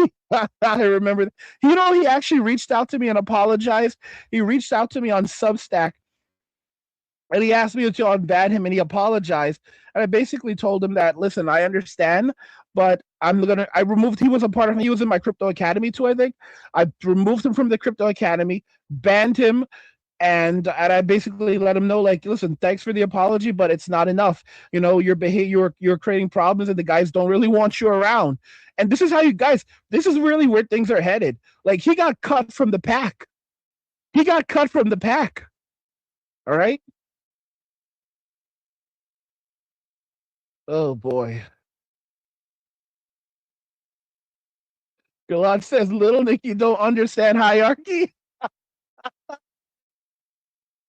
Oh gosh, he was creating way too many problems. You guys had told me to ban him. You were right from the get-go because he made everything about him. Colorado, in response to Sophia, he says, calls you a retard. I didn't know that it would be hurtful. That's women of today. Gaslight you till you're a burned skeleton. Yep. Colorado says, they think men are dumb and just take whatever abuse. It's over. Yeah, it is. It's 100%. We caught her in 4K. Colorado says, gamer dude is a simp. 100%. As she says to gamer dude, she's not gonna date you, little bro. Stop simping. That's right, Ashy. That's right, Ashy. That's the little bro. That's the little bro right there. That's right. That's the little, anytime, whenever you spot the simp, that's the little bro right there. That's the little bro. That's right. She says Nick earned it, though. He was a bastard. Oh, shoot. Oh, my gosh. Oh, my goodness. Yeah, guys, this was a very interesting stream. You know, this is, guys, men are done. Men are done. We are like so done with the bullshit. We're so done taking the bullshit. We're so done tolerating it. Lil says, yeah, it's over. We don't tolerate disrespect in the chat. We're done tolerating disrespect, period. Like that's why I told you, like, something is coming. All right. Something is coming where all of the trauma and the anger, the fury. I made a video about this a few days ago. I think I released it. Where men are, let me see what I titled it. Let me see what I titled the video. It showed a guy breaking chains. Oh, come on. But basically, yeah, I found it. Men are about to unleash their anger. That's the title. That's the video of the title. That's the title of the video. And I'll actually put it in the in the comments for you guys if you want to check it out. Put it in the comments for you guys. Hold on. It's on YouTube. I pasted it over there on YouTube, and I also pasted it in Rumble. That's the link. And it basically talk about this, where men are about to, like, all the trauma and everything that men have not been able to address from what's happened to them in Western society. Like, that anger is going to go somewhere. And it is going to show up in society in different ways. It could be passive aggressive, but it is 100% going to show up. While some men are not going to go to the level, a lot of men, we are still men. We have anger. We are men. All right. We've been pussified, and it's going to show up one way or another. That's really it. You're not going to undo, was it 200,000 years of biology? Look at this guy, gamer. But we as dudes shouldn't be going to their level. They bash us. We should be stoic and reserved. Do you guys, this is a simp. This is simping right here. Where is he? He's over on YouTube. That's simping right there. Netflix, her apology is a backhanded one. You cannot see this, Hendo. It's clear as day. It's the sorry, not sorry. Yep. Netflix says even women have seen that shit from other women. Galan says, I have so much angry guy content to watch. Monkey says, simp alert. I agree. Guys, what do you think? What do you think regarding all of this? Society is desperately trying to bring men back, but men are not going to go back. Men have walked away, and they're going to stay away. It's over. It's done, like done. You should go check that out. It's a good anime. Let me know your thoughts. We'll talk about it in the comments. Thank you guys so much for Galant and Ashley for calling her out, for backing me up, and Ashley literally remembered exactly when it happened. Galant said he was there, and Ashley remembered exactly when it happened on the videos because he was batting people. So guys, they can't, like I said, all right, we have memories, we have receipts. It's done. Men are done taking the abuse, done dealing with the nonsense. It's over. Let me know what you think. We'll talk about it in the comments. Like the video if you like it. Don't forget to subscribe. And if you like the video, share the video. And just remember that all roads lead to MWA. Men walking away, and cheers. Nothing says you care like crypto. Nothing can compare. Nothing says you care like crypto. Oh, nothing can compare to crypto.